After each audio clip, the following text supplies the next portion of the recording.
lugares que frente a las costas básicas de Estados Unidos hay una isla que está por ahí, porque es difícil es una oceanía. Si ustedes se dan cuenta en su casa, se van a dar cuenta que están rodeados invadidos de plástico. Y se habla justamente de un virus hormonal que puede causar inclusive en los niños que se meten en plazas, pero es que se meten en mal. Entonces, ¿cuál es el tema con este producto? Que los plásticos los tenemos por todos lados. Y por eso que se dice que hay que utilizar el plástico en un microondas. Eso es plástico. Acuérdense que los niños, los bebés, ¿cómo se prepara los biberones? Los biberones de plástico los ponen en baño María. Todos andan con su botellón de agua. Y ese botellón es el mismo de siempre, ¿no? Porque el botellón de agua es también es plástico. Entonces, hay que tener mucho cuidado con esto. Y no es que yo lo diga, sino que pueden investigar y pueden encontrar bastante de estos temas en lo que es el efecto del BCMA. Entonces, esos sistemas que existen ahora, lo que nos ayuda es una buena responsabilidad. Tienen que ir de la mano con el sistema de búsqueda de materiales. Antes, como digo, Salógenas, después se empleó más atrás, tenía la ultravioleta, ahora usan la luz LED, que es que tiene una mejor resolución, una de una mejor resolución de las retinas actuales.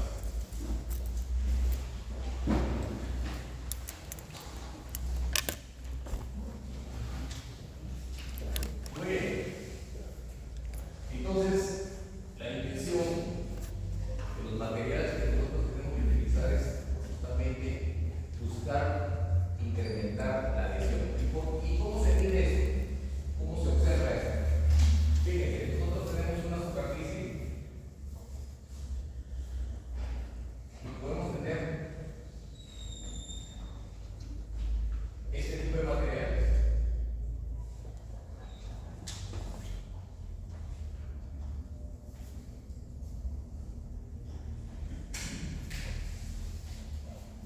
Lo que se determina es que es de la parte superficial, de la parte ambiental y material. El ángulo que coincide en estos tres puntos, superficie, material y ambiente, va a formar este ángulo. Cuanto más grande es el ángulo, menor mojabilidad existe. ¿Qué quiere decir? Que la superficie no se extiende. Acá tenemos un ángulo menor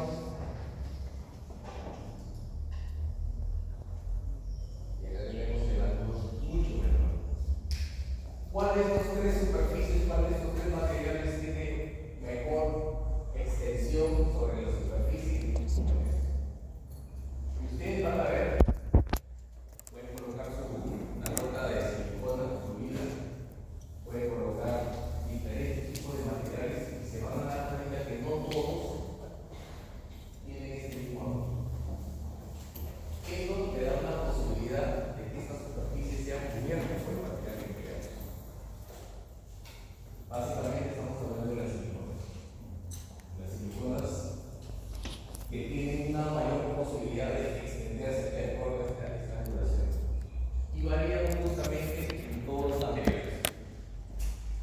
Entonces, este es un mecanismo desde el punto de vista químico de la cual observan y la mojabilidad se refiere justamente a la extensión, cómo puede cubrir material de una superficie. Esto generalmente se utiliza en el análisis de todos los tipos de materiales que tenemos. Entonces, nosotros cuando colocamos una resina en la boca y probablemente vamos a tener una serie de elementos, por ejemplo, la saliva. En química también se utilizan, por ejemplo, unos productos que se llaman los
¿qué es la tensión superficial? Básicamente es la energía por unidad de área que se necesita para aumentar una superficie. O sea, si yo quiero aumentar superficie, tengo que colocar más energía. Entonces, ¿qué hace la superficie? Trata de mantenerse con la menor energía circunscrita con esa superficie que separa esos dos medios. ¿Y qué separa eso? En la fuerza de cohesión de los líquidos. Los líquidos se mantienen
Y la idea es esta, ¿no? Miren esta imagen, el aumento de los urodentarios.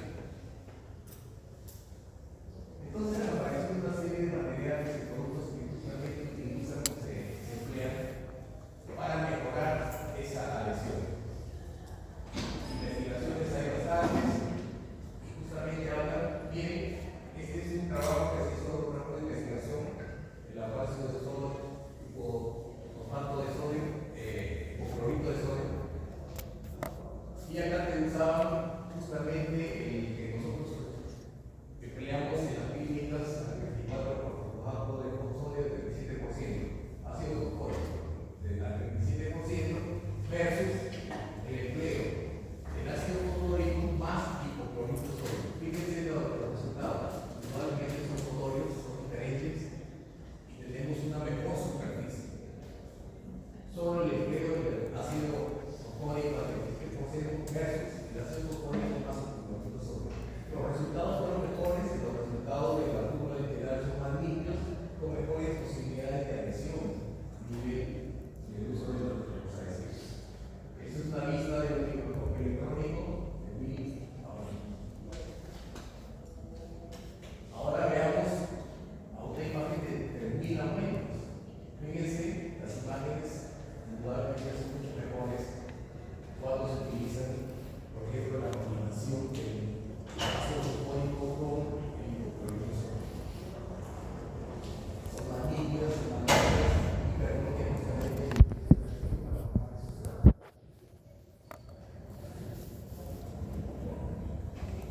Este es el gran problema que nosotros tenemos que enfrentar siempre, ¿no? La presencia del barrio. Cuando ustedes hacen la preparación, se producen estas partículas microscópicas que se denominaban barrios sedimentario, que muchas veces cubren las superficies impidiendo la colocación del adhesivo, impidiendo que se produzca una buena adhesión. Entonces, se ha hablado mucho de si se debe o se debe eliminar. Creo yo que es necesario la eliminación de este elemento para poder llegar justamente a estos puntos de escenario donde se va a producir la adhesión. Entonces, se han hecho varios trabajos de investigación comparando materiales que permitan mejorar. Fíjense, tenemos acá con el cloruro de sodio, con el hectal y con el ácido bórico. Son tres materiales que se crearon en un trabajo de investigación para ver en qué medida se podría reducir el cloruro de sodio. Y las conclusiones que llegaron fueron las tres soluciones no determinadas completamente. En conclusión, es necesario la eliminación de para poder requerir los conocimientos de tratamiento. Entonces, definitivamente en una publicación sí se habla de que es necesario eliminar el barro de dientes, justamente para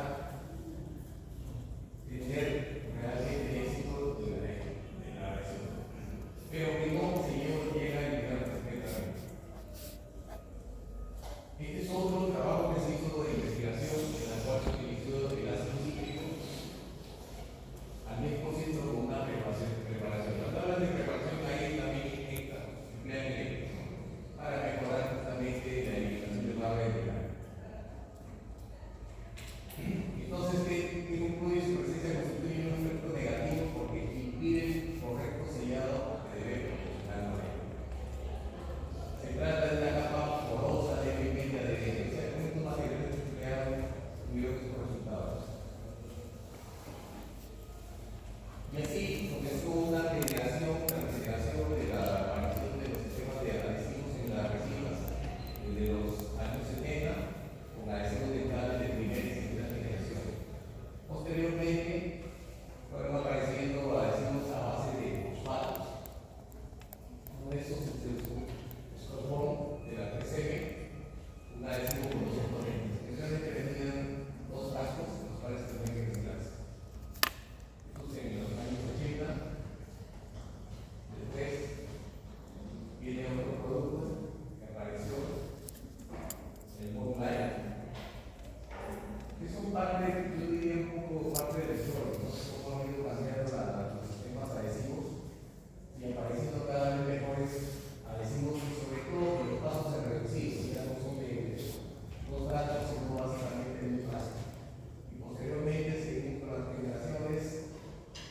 quinta, apareció la sexta, cada vez mejor en el sentido de que también podía adherirse no solo a la rutina, sino también a los detalles de la porcelana.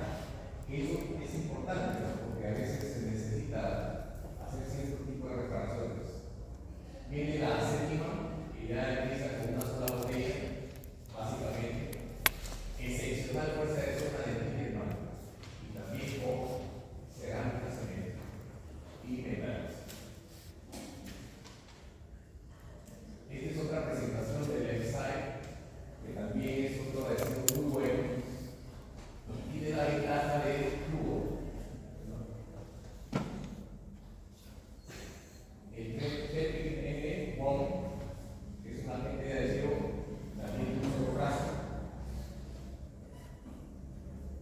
Y así se han ido apareciendo nuevos productos que facilitan. ¿Ok?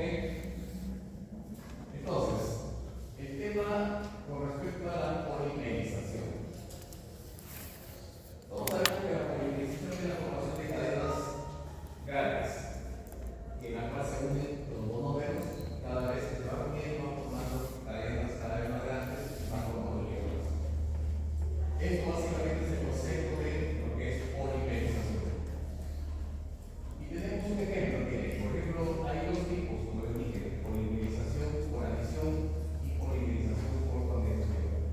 Por ejemplo, acá tenemos el hielo. Fíjense ustedes los dos enlaces que tienen el carbono. ¿En qué consiste la polimerización por adición? Básicamente es la ruptura de estos dobles enlaces, quedando libres los enlaces del carbono. Entonces, tenemos el carbono que están unidos con los enlaces, se rompe ese enlace y se quedan libres los enlaces. Eso es lo que permite ir adicionando más monómeros. Ese es el concepto básico cuando se produce una polimerización por adición, la ruptura de esos enlaces de carbono que, al quedarse sueltos, insaturados, va a permitir que se puedan unir nuevos polímeros. La polimerización por condensación es diferente, porque básicamente estamos hablando de qué elementos, el diácido carboxílico, diaminas y los dialcoholes. Eso básicamente es lo que vamos a encontrar. ¿Cuál es la gran diferencia entre esa polimerización y la anterior? Es que justamente queda un residuo, quedan pequeñas moléculas de agua.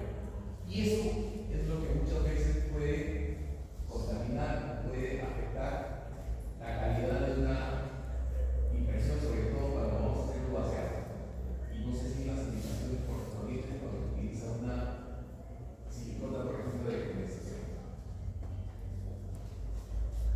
Entonces, básicamente, ¿cuáles son los pasos que se siguen cuando un monómero se convierte en un polímero? ¿Cómo es? Activación, iniciación, propagación y terminación. Cada elemento, cada paso tiene un componente que es lo que va a activar. Activación, iniciación, propagación y terminación. ¿Qué otros elementos comienzan a tener importancia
Entonces, con respecto a la fase de poliquinización, básicamente hay dos fases de la poliquinización, la lumínica y la oscura. La lumínica es cuando nosotros empleamos la lámpara, recolectamos la luz y se produce tres etapas: la pre-gel, la gel y la post-gel.